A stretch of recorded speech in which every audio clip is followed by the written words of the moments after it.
Kesimpulan, berdasarkan analisa yuridis bagaimana telah diuraikan di atas, maka kami selaku penuntut umum dalam perkara ini berkesimpulan bahwa terdakwa Lukas NMB telah terbukti secara sah dan meyakinkan menurut hukum bersalah melakukan tindak pidana korupsi sebagaimana diatur dan tindak pidana dalam dakwaan ke-1 pertama, melanggar pasal 12 huruf A Undang-Undang Nomor 31 Tahun 1999 tentang pemberantasan pidana korupsi yang telah diubah dengan Undang-Undang Nomor 20 Tahun 2001 tentang perubahan atas Undang-Undang Nomor 399 tentang pemberantasan pidana korupsi, Jungto pasal 55 ayat 1 ke 1 KUHP, Jungto pasal 65 ayat 1 KUHP.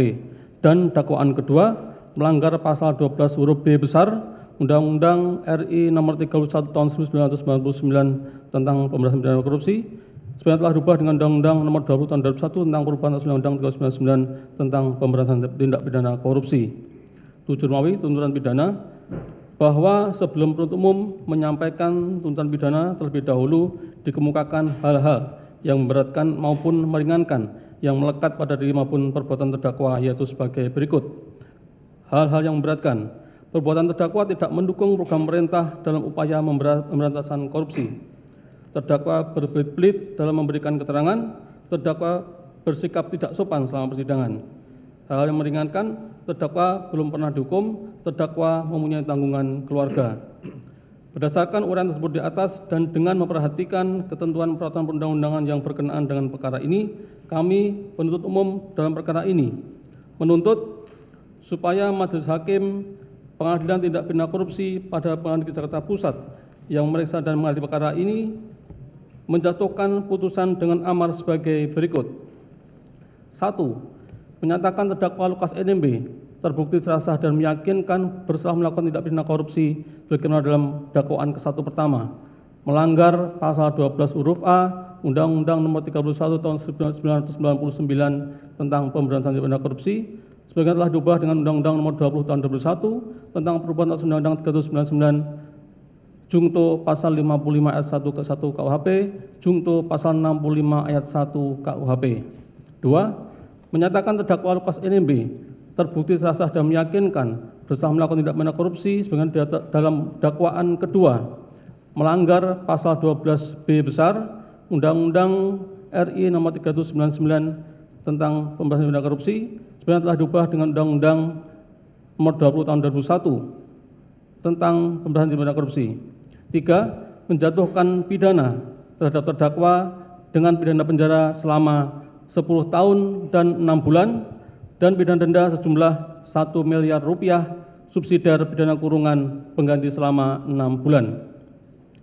2. Menjatuhkan pidana tambahan terhadap terdakwa untuk membayar uang pengganti sejumlah 47 miliar 833 juta 485.350 rupiah selambat-lambatnya 1 bulan setelah putusan pengadilan memperoleh kekuatan hukum tetap. Jika dalam jangka waktu tersebut terdakwa tidak membayar uang pengganti, maka harta bendanya disita oleh jaksa dan dilelang untuk menutupi uang pengganti tersebut.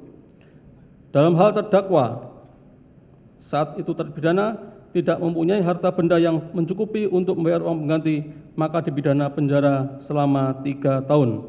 5. Menetapkan lamanya penahanan dikurangkan seluruhnya dari pidana penjara yang dijatuhkan. 6. Memerintahkan terdakwa tetap berada dalam tahanan. 7. Menjatuhkan hukuman tambahan kepada terdakwa berupa pencabutan hak untuk dipilih dalam jabatan publik selama 5 tahun sejak terdakwa selesai menjalani pidana. 8. Menetapkan agar barang bukti yaitu barang bukti nomor urut 1 berupa 1 buku tabungan Bank BCA KCP Welingi dengan nomor rekening 322053921 atas nama Dian Puspita S dengan halaman 1 sudah terobek sebagian sampai dengan barang bukti nomor 1024 berupa uang sejumlah 225 juta rupiah yang disetorkan dengan cara transfer ke rekening penampungan KPK perkara Gubernur Papua di Bank BRI nomor BRIVA 888 dan seterusnya, tanggal transaksi 14 April 2023. Nama penyetor Orlando beserta 1 lembar tindasan Bank BRI tanda bukti penyetor nomor 4919 dan seterusnya. Seluruh barang bukti dikembalikan kepada penuntut umum untuk dipergunakan dalam perkara lain. 9. Menetapkan biaya perkara sebesar Rp7.500 dibebankan kepada terdakwa. 9 penutup, demikianlah surat tuntutan ini dibacakan dan diserahkan di muka persidangan di Pengadilan Tindak Pidana Korupsi pada Pengadilan Negeri Jakarta Pusat pada hari Rabu, tanggal 13 September 2023. Akhir kata, semoga Tuhan Yang Maha Kuasa memberikan kekuatan batin dan keteguhan iman kepada kita semua, khususnya kepada majelis hakim, dalam menjatuhkan putusan yang seadil-adilnya terhadap perkara ini. Amin. Penuntut umum pada Komisi Pemberantasan Korupsi ditandatangani. Demikian Yang Mulia.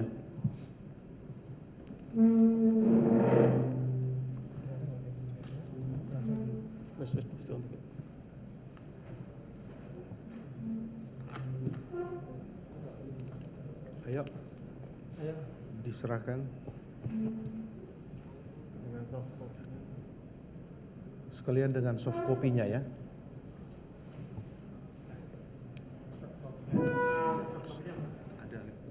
Udah.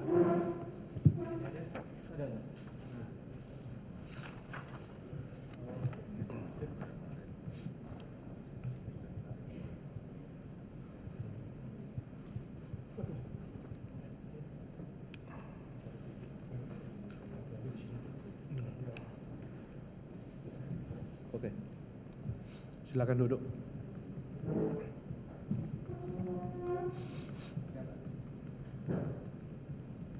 Baik ya, sudah kita dengar bersama ya tuntutan pidana yang sudah dibacakan secara berturut-turut oleh penuntut umum KPK ya. Atas tuntutan itu saudara secara pribadi maupun tim penasihat hukum saudara mempunyai hak ya untuk mengajukan nota pembelaan. Ya, silakan nota pembelaan. Ya, nanti. Nota pembelaan. Nanti tolong salah satu Pak Oce mungkin di samping untuk konsultasi langsung. Iya, yang mulia. Membuat nota pembelaan dan kami juga membuat cuma karena terlalu banyak kami sekalian mohon Yang Mulia tanggal 21 hari Kamis. Sekalian mohon ini. Ya. Bentar. Hari Kamis Yang Mulia. Nanti dibuat juga pembelaan oleh ya. Karena sudah bisa ini. Tenangin. Nanti bikin pembelaan. Bentar. Ya, nanti bikin. Aduh sama kencing.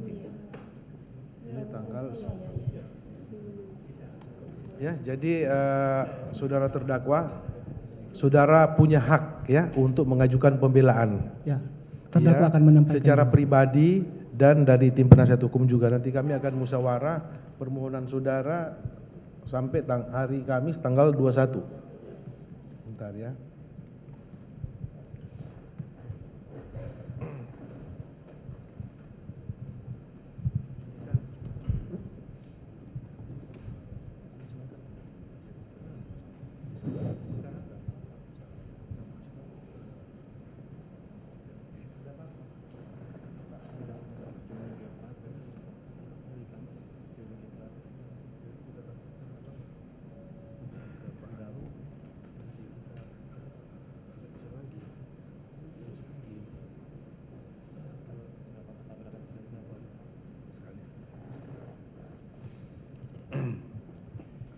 Baik ya, setelah kami bermusyawarah ya atas permohonan dari tim penasihat hukum terdakwa untuk memberi kesempatan untuk menyusun nota pembelaan ya.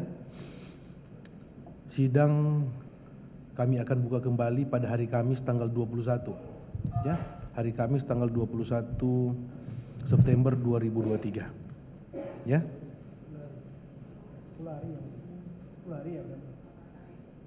8 hari.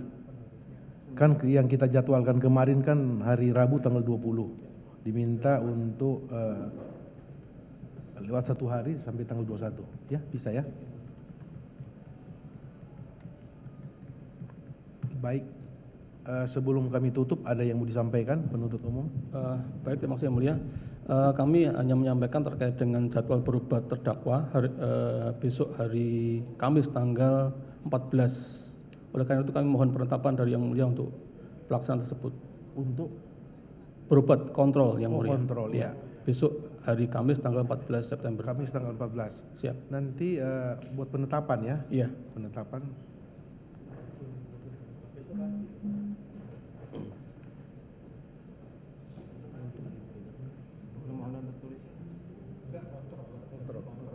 bukan rawat nginap kan, hanya kontrol aja.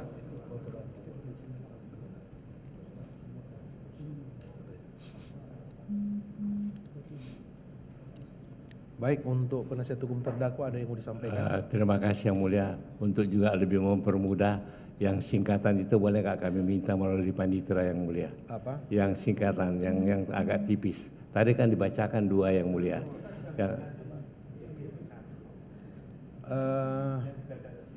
Jadi ini kan resume yang kita buat hanya untuk mempermudah kita membaca tuntutan yang mulia. Lengkapnya sudah ada di situ. Ya, Ini lengkap di situ. semuanya sudah ada di dalam. Ya.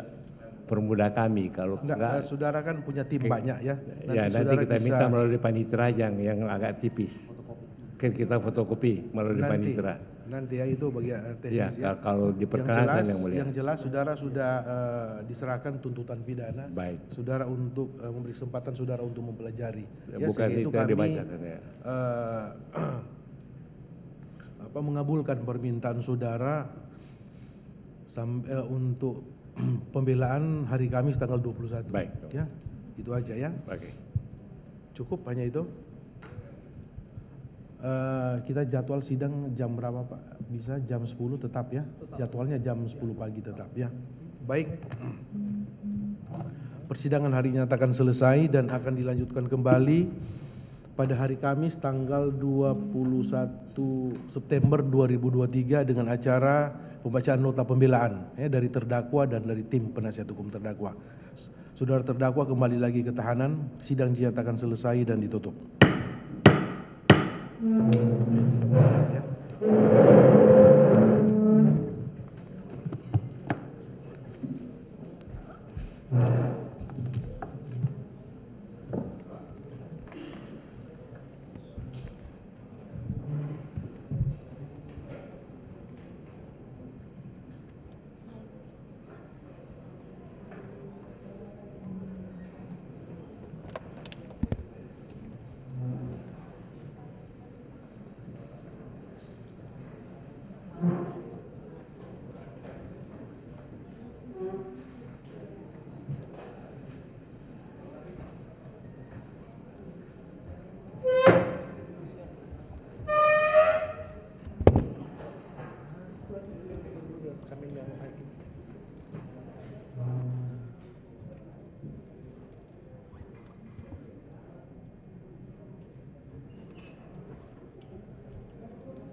Saya Agin Fridianto. Saksikan terus program-program Kompas TV melalui siaran digital, pay TV, dan media streaming lain. Kompas TV, independen, terpercaya.